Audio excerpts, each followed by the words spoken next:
my YouTube channel. Welcome back, one. Welcome back. Breaking news, folks. We are now receiving more bad news coming out from the market with many institutions are now adopting cash conservative procedure. So right now, with this new procedure in place, we are going to expect to see more employees continue to be laid off from these corporation and business entity. Just recently, folks, Best Buy decided to cut staff in masses due to a decline in consumer spending. This has been a very serious warning that we are receiving from Best Buy because as of right now, economic are fearing of the possibility of the U.S. entering a recession and an economic slowdown due to the rise in cost of services and the rising rate of the Federal Reserve. That is what we are seeing, and here are the effects of it as a result.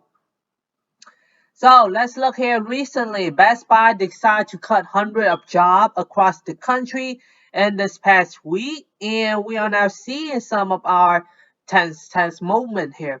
Electronic retailer reduced headcount in retail location while trimming position for some workers that help customer plan and purchase home entertainment layout. The cut to overall employee headcount comes just a few weeks after the company slashed its 2023 outlook due to high inflation and weak demand, not to mention increase in rate by the Federal Reserve and the rising cost of labor really put a tight pressure on the market.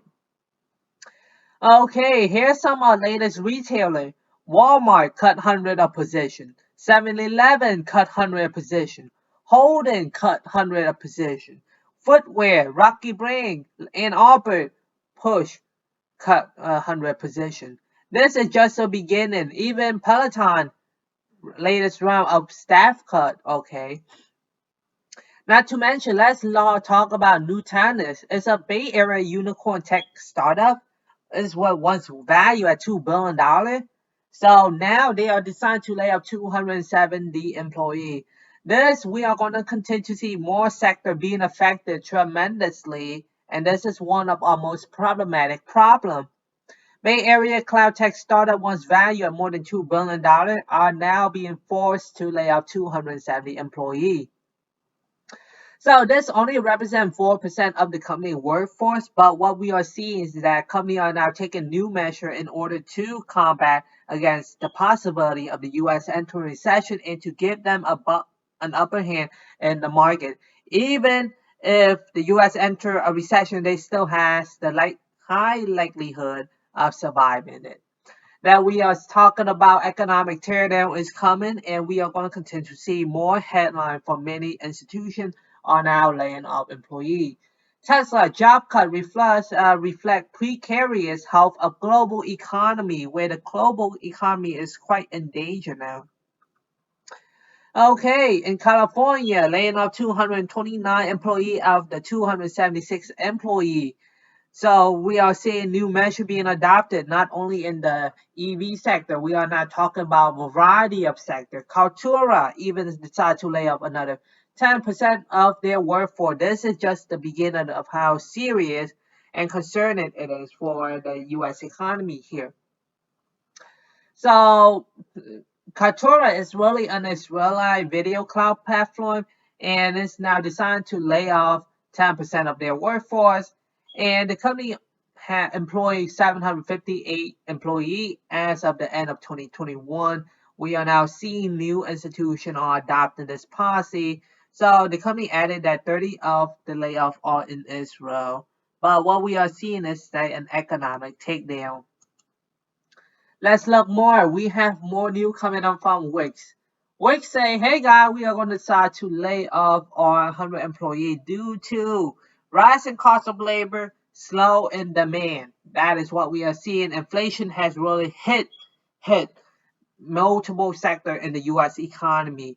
So people could not survive a recession, and in a result, we are now seeing people adopting cash conservative policy by laying off employees in order to survive the possibility of the U.S. entering a recession. Let's look more. Outreach decide to cut 5% of their staff. This is just the beginning, folks. We are now continue to talk about this with many, many more concerns coming from the market. With layoff is on the rise. Layoff is on the rise. It's just on the rise. Let's look here. Recently, the health sector, Signify Health, decided to lay off 489 people in Connecticut. This is just the beginning of how serious the U.S. economy is ending. Even though we are exiting a technical bear market, there is still a high likelihood of a reverse, which a bear reverse. But however, we still have to wait for the Fed decision within their next formal meeting in September. Right now, investors are very concerned whether or not the Fed will raise up another 75 basic point or a 50 basic point. So that's really a direct investor where we are heading. So last stuff, something we have to talk about is Alibaba. Alibaba cut nearly 10,000 jobs within the past 3 months. We are now seeing concerning sign of a recession. It's really high. And companies are cutting on their spending. This is just the beginning of something worse might happen. Okay, folks. In the end, though, what are my thoughts with the U.S. economy? As of now, though, there are so many macroeconomic factors that take into consideration, which play a significant effect in determination of how the U.S. economy will perform. In the end, though, we still have unclear picture of where the U.S. economy will happen. But even though we are exiting a technical bear market, recession concern is still at all-time high. That is what we continue to focus and continue to keep everyone updated. Thank you, everyone. Have a nice day.